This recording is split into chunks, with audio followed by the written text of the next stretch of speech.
Okay guys, so welcome to the very first 4 Minutes with 4 Pro. Today we're gonna do a quick review of this kit that I've got, this small medical kit that I've got on my pouch here, my vest.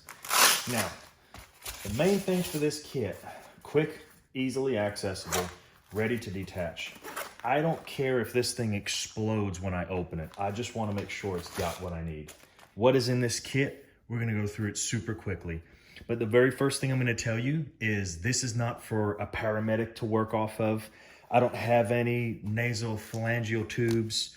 I don't have anything that I'm not ready to apply, or if I'm suffering from a severe gunshot wound or laceration that I have to try and do that I'm probably not going to be able to do myself, or that somebody in my team is not going to be able to do. Okay, so basic things. If we're chasing somebody, if we're running, we've got severe trauma, somebody might have a heart attack. So I've got some aspirin in the kit. I've got a source of lighting. It might be day, it might be night. I might have to flag somebody down. I might have to throw one of these up. I might have to wave these in any succession. I have some form of communication that's not battery operated that will either A, illuminate the wound or the treatment, but B, also make myself more visible.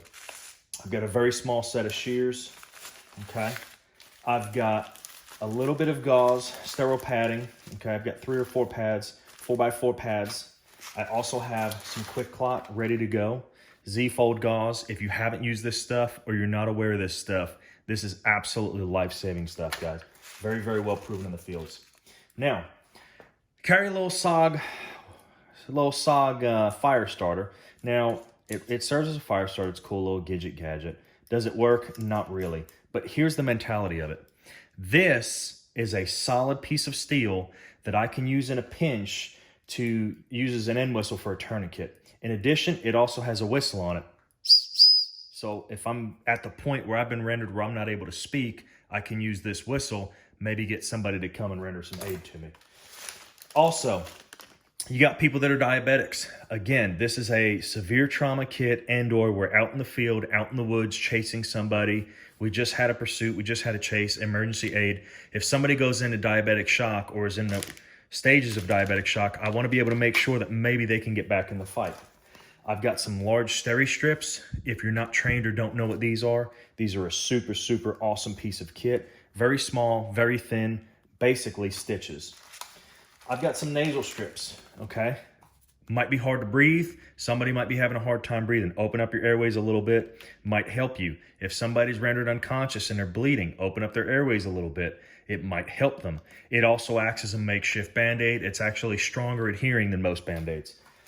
I've also got a large emergency bandage wound dressing. This is a 6-inch hemorrhage control bandage.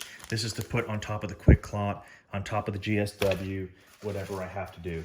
Some more nasal strips. That's all that's in this kit, guys. I don't have a lot of the cool guy operator stuff that some people have in their kits, because realistically, I know that in my career, hopefully help is on the way pretty quickly. Whatever your kit is, whatever you're using for your kit, make sure that it serves the purpose you need. What I have on this table here, all this stuff that I've laid out, it might not be for your kit, okay? You might need something else, or you might have something else that I would never think of, and please comment below, okay? Because if you've got something in your kit that you think I'm lacking, I'd love to know about it. But the whole purpose of showing you this is when I showed people this vest, a couple people asked questions about it. Like, share, subscribe. Hope this video helps, guys. 4 Minutes with 4 Pro.